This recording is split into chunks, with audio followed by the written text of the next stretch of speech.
Et Abidjan. Ouais, c'est ça. On a eu déjà Aya d'ici là. Bon, allez, on va parler d'un sujet plutôt prometteur. C'est évidemment la Poste de Côte d'Ivoire. Le 20 mai dernier, inauguration d'une agence pas comme les autres. Une agence de la Poste du futur. Alors, si on parle de Poste du futur, ça veut dire qu'il y a un projet futuriste quelque part. Qu'est-ce qui s'est passé exactement et ça rentre dans le cadre de quoi exactement, Isaac Yama? Déjà, c'est une initiative nouvelle, puisque dans l'histoire de la Poste, surtout en Côte d'Ivoire, c'est une agence différente des autres agences parce que elle est conçue pour être plus moderne, mais à l'intérieur, nous avons des services nouveaux, donc essentiellement basés sur le digital, avec des positions donc à terme de libre service pour permettre donc de rentrer de plein pied dans la modernité, comme on a dit tout à l'heure, mais aussi c'est une activité prétexte pour annoncer ce que la Poste veut devenir dans les périodes prochaines. Je rappelle que le site retenu pour ce projet pilote, c'est l'université Félix Houphouët-Boigny de Cocody. Tout à fait. Pour info. L'université Félix Houphouët-Boigny, là-bas existait un bureau de poste déjà, qui était appelé à l'époque donc bureau de poste Abidjan 22. Donc s'il est vrai que la jeunesse, c'est l'avenir.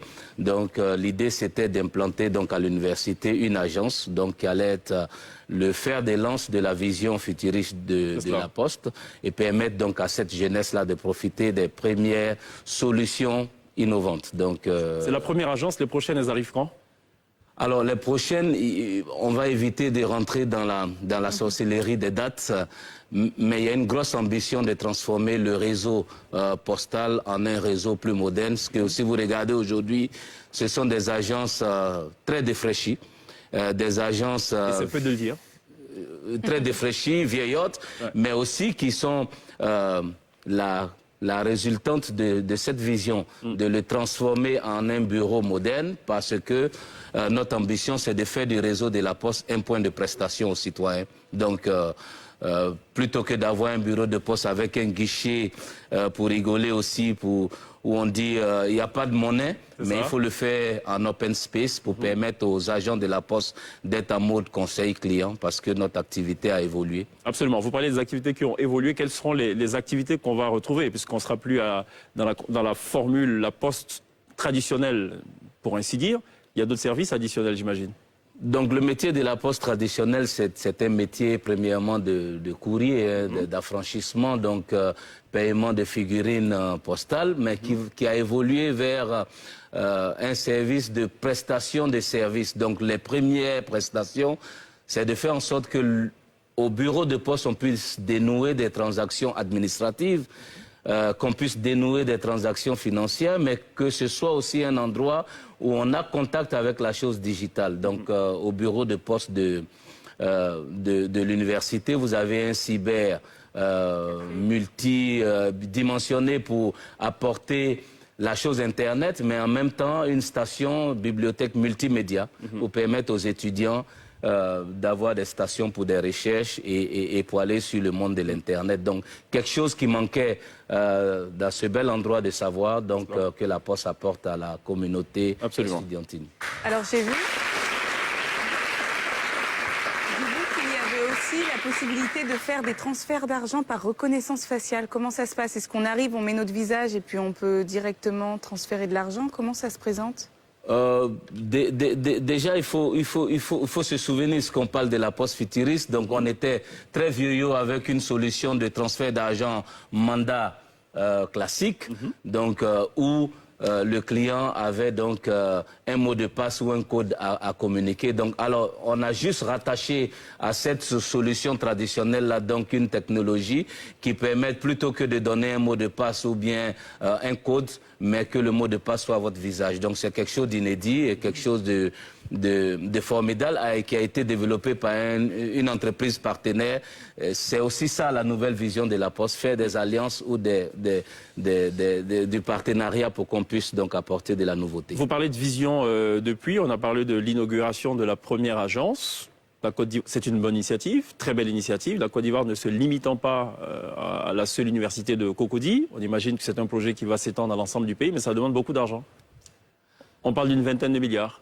Vous les avez trouvés? On parle de plusieurs milliards, mais la formule, c'est de ne plus aller chercher peut-être chez l'actionnaire unique qui est l'État, mais ouvrir la porte à des partenaires potentiels qui sont des partenaires privés. C'est en bonne voie? En très bonne voie.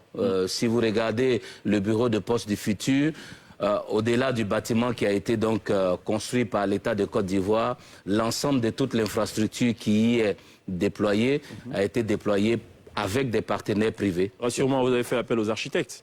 On ne construit plus n'importe comment maintenant. Là.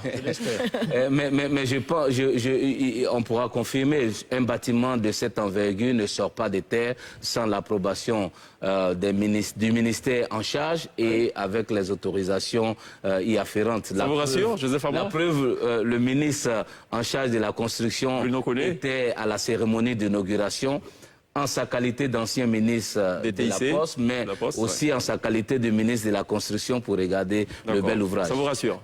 Pour l'instant, je suis. Oui. Non, on avait sensiblement la même question parce que c'est vrai que c'était très intéressant quand j'ai vu la nouvelle, mais je me suis dit, et les autres? Et les autres, c'est ça. Quand est-ce que ça arrive? C'est ça, parce qu'effectivement, en Côte d'Ivoire, beaucoup de fois, on pose la première pierre. Bon, après, ça se limite à la pierre. Oui. D'abord, bonsoir. C'est vous que je salue. Bonsoir d'abord. Bonsoir. C'est vous le directeur. C'est ça. Vous êtes le directeur, mais je te pose les questions, tu es là. Tu es le directeur, mais tu n'es pas le directeur. Je suis le directeur, mais j'ai peur de parler devant un président. Tiens, non, c'est pas le président. C'est pas le président. J'ai une question pour toi. Tu es le directeur de la Poste. Est-ce que tu as une boîte pour salut? Bien sûr. Non, je pose la question parce qu'on sait qu'il y a des menuisiers qui n'ont pas de tabouret chez eux. Ah, j'ai une boîte postale. Non, il a une boîte postale. Maintenant, pour les voleurs de reconnaissance faciale, c'est le monsieur qui est déjà affilié chez vous. Pour la reconnaissance faciale, si on lui donne le coup de poing qu'il est blessé là, est-ce qu'on peut reconnaître toujours son visage? Ça, c'est une question pertinente. Merci beaucoup, M. Jean-Michel. Ouais. Est-ce qu'on peut y répondre? Alors c'est une technologie, effectivement.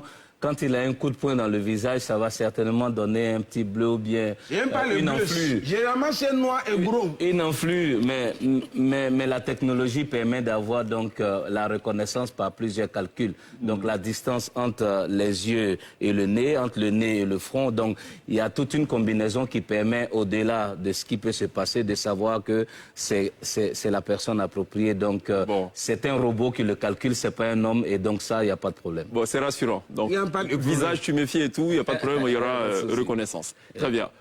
Sinon, on aurait besoin peut-être de recourir aussi à une loupe, peut-être pour... Non, c'est une technologie, effectivement, qui est connue. Hein, et puis, il faut aussi qu'on s'invite dans le modernisme. Aujourd'hui, au-delà de la technologie, il faut qu'on s'embarque dans l'intelligence artificielle parce qu'on n'a pas le choix, sinon on va être dépassé. On n'a pas le choix. Nous non plus, on a le choix, puisqu'on est arrivé au terme de cet échange. On va maintenant passer à la loupe de Pierre. Mais il y a un jingle avant ça. Vous n'avez pas fait appel à un architecte. Ça veut dire que vous êtes dès le départ fautif.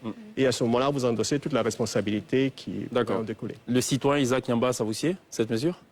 Je pense qu'on revient au centre et ça nous permet d'être, comme le nom l'indique, en conformité. Donc, on pourrait s'en plaindre, mais on reste soumis à des règles de compliance, de conformité, quand on est avec le banquier, quand on est avec l'assurance et bien d'autres institutions. Donc pourquoi pour le bâtiment où on a notre vie, nos familles, on ne pourrait pas donc se conformer. Donc c'est parfait pour moi.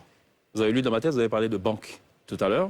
Sur leur carte. Je pense que c'était une manière de mettre la pression sur le gouvernement pour les proroger parce que administrativement ça n'allait plus fonctionner. Oui, mais ça veut dire quoi? Ça veut dire que si jamais tu n'as pas ta carte, tu peux faire aucune opération bancaire. C'est compliqué, c'est impossible. Ouais. Surtout si tu as l'autre carte. C'est ça. Non, c'était un moyen de pression pour moi. Non, je pense que les banquiers ont pris cette décision aussi pour se mettre en conformité parce que la banque fonctionne avec des règles de la Banque centrale. Donc, dénouer une transaction financière avec une pièce d'identité qui n'est pas valide, c'est un problème. Donc, pas pour mettre la pression, mais pour dire qu'est-ce qu'on fait.